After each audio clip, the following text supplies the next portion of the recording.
Folks, we are out here in Brooklyn, New York. I cannot believe it. Gilbert, we're not in front of the computers. We're not virtual. We are live and in person here in Brooklyn for...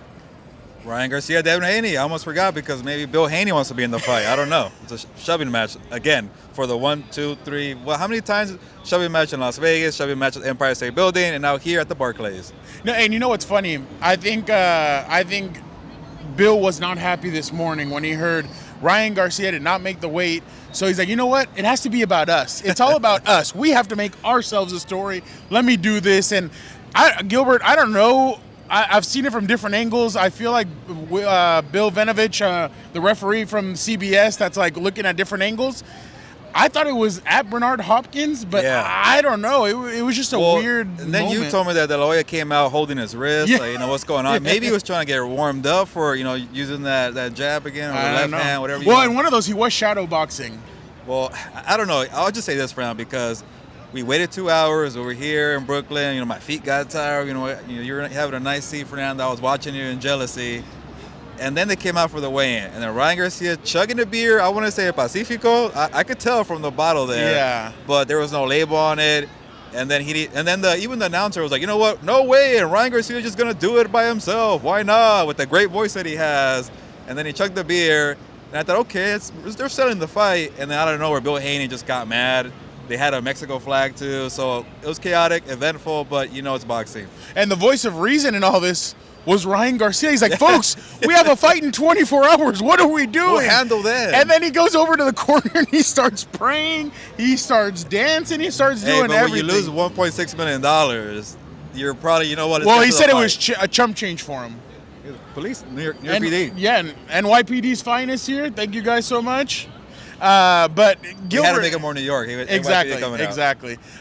Gilbert, it's just an interesting fight because I said this a little bit ago. It's the fight of the unknown. You don't know what you're going to get from Ryan Garcia. Ryan Garcia literally has nothing to lose anymore because the belt is now, because he was over 3.5 or 3.2 pounds, whatever. Everybody comes out with different math statistics. But now that obviously that happened, I think Ryan has nothing to lose in a sense where he can just come out and be himself. But like I said, the antics are gone. Are you going to meet him in the middle of the ring if you're Devin Haney?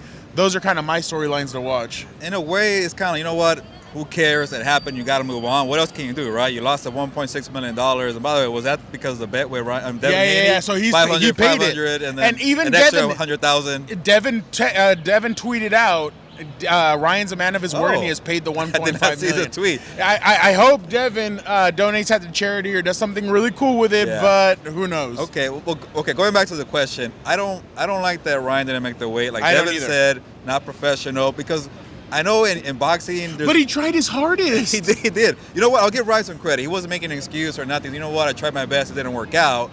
But in boxing, I get that the belts don't matter as much as a WBC, WBO, IBF, WBA, IBO, if you want to count it, Lineal, Ring Magazine, keep it going. So nobody really cares. But to me, it's still important, especially a WBC belt for the 140-pound belt. So he won't get that. But, hey, if he beats Devin Haney, it will be vacant. So you can always say, you know what, I beat Devin. He's not the champion anymore because of what I did. But then here's the part for now I don't like.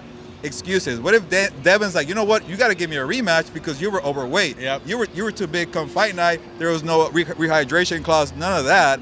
Remember the same excuse that Ryan Garcia was making with Tank Davis. Now we're doing that again. I just hate the whole excuse game.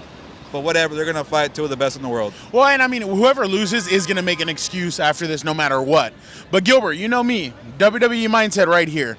What do I think? I think this is going for 2, maybe even 3 fights just because... That's if Ryan makes it competitive. Exactly. Devin Haney kept saying, I'm going to show this guy's a fraud. He's an amateur. He's not an improved fighter. Well, they used the K word.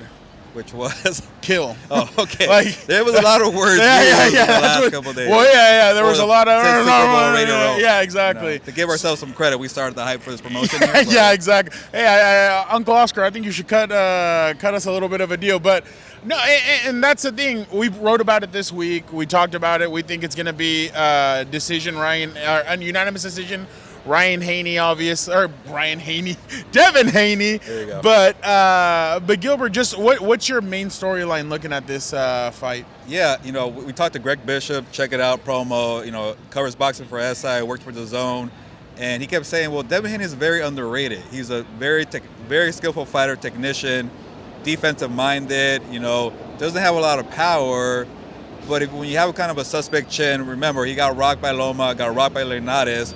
It's hard to get to Devin Haney when he's a very good defensive fighter. Yeah. But when Ryan Garcia says, come to the center of the ring, I want to see if that occurs. But Devin Haney is a smart guy. He won't let him control the match, dictate the terms. Boxing is all about macho sport. I'm going to show you, I'm going to do what I got to do. But Ryan Garcia has a chance in this fight. One, he doesn't have the weight issues anymore. He came in 3 pounds extra, has the power, has the speed, but he doesn't have the footwork. He can't cut the ring. He doesn't have a counter game. He needs more in the arsenal. And when you have one tool in the toolbox, that's an advantage for Devin Haney because he has so many weapons besides the powers and maybe the chin, but he could pick you apart. And if Ryan Garcia I'll say this for now. I know I'm giving you a lot of thoughts. No. If Ryan Garcia finds a tempo that's good enough to hurt Devin, not rush it like Tank Davis fight. Remember the Tank Davis fight? He came out swinging. He got tired by the second round. Even Ryan said, I hurt him a little bit in the second round, but it's a 12-round fight. If you gas out, you get tired, you're going to get rocked like which Tank did. The thing about Devin, he doesn't have the power. So I'm kind of giving all these scenarios right here, but I think if Ryan finds a tempo that fits his strength, he might make it a fight. Gilbert's very excited for this fight. No, hold on. Canelo's trainer is Eddie Reynoso. I was remembering. I thought that's quizzing me. No. I thought you're not going to win tickets to this fight. Or gloves from Ryan Garcia, signed gloves. I thought that's what he was going to learn from Eddie Reynoso, the counter, because we all know Canelo's kind of one of those counter. He doesn't seem like he kind of picked up. I was hoping that by this point, Eddie would get Ryan would get the best out of all the trainers that he's been with and kind of use it to his advantage. That hasn't happened, unfortunately. Yeah. So, I'm interested to see if they square up. I know what is going through your head, though. You're thinking Max Holloway, Justin Gaethje, Gilbert. UFC 300 is done. We're here now. But, Gilbert, let's bring on one of our compas, a special guest, Sebastian Milo. Sebastian, get over here. Just come on through. Look at that fashion. Look at that fashion. Look at that fashion. Look at that. Oh, look at that. Louis Vuitton. Oh, nice. He's got the Timbs. He's from New York, so that's the thing. Why don't you plug your entity? Go ahead. Appreciate you. It's the Boxing Mob. Check them out. Yeah, the Boxing Mob. Sebastian, we met at Super Bowl in LA, Cincinnati, LA Rams. That was a long time ago, but now we've continued this friendship. What's one thing that you're looking for this weekend? I think there's a lot of new storylines to unpack in this one, especially after everything we just witnessed here today. I think, one, it's actually what you mentioned to me a little bit off camera earlier. Are we going to see a more dangerous version of Ryan because he has nothing to lose and also really nothing to gain? Yeah. And you know what's crazy? When he said it's something that you told me off camera, I'm like, oh, crap, I say a lot of crap. I don't know what is going to come out of there. But so the antics, what did you make right now? I mean, like you and I were talking about it almost 3 hours later. You're kind of like Ryan standing there. Devin didn't show up. Devin then shows up about 20 minutes later. And then obviously Bill Haney getting into it with Casper the Friendly Ghost, or I don't know who the hell pushed him up there. But it's all over tomorrow night. Or do you feel like we may get a little bit more of antics tomorrow night? Look, I'll be honest. I didn't appreciate the antics. When it comes to the teams, Team Haney and Team Garcia, it's one versus another, showing each other up pretty much, one team versus the other. But the ones who really suffer are all the fans who waited here for hours, us, the media, who are just trying to get a little bit of attention with these guys individually, and unfortunately we didn't really get that today.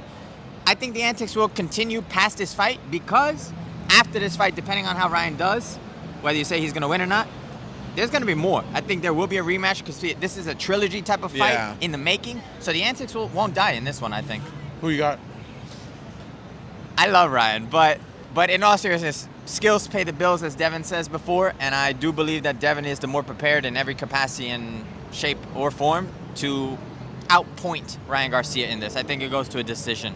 Will there be excuses after the fight? There's always going to be excuses for both parties. I mean, if it goes one way versus the other, Ryan will have the excuse that, look, he was overweight, his mindset was, spread between a whole bunch of different things, outside personal issues, inside the ring issues.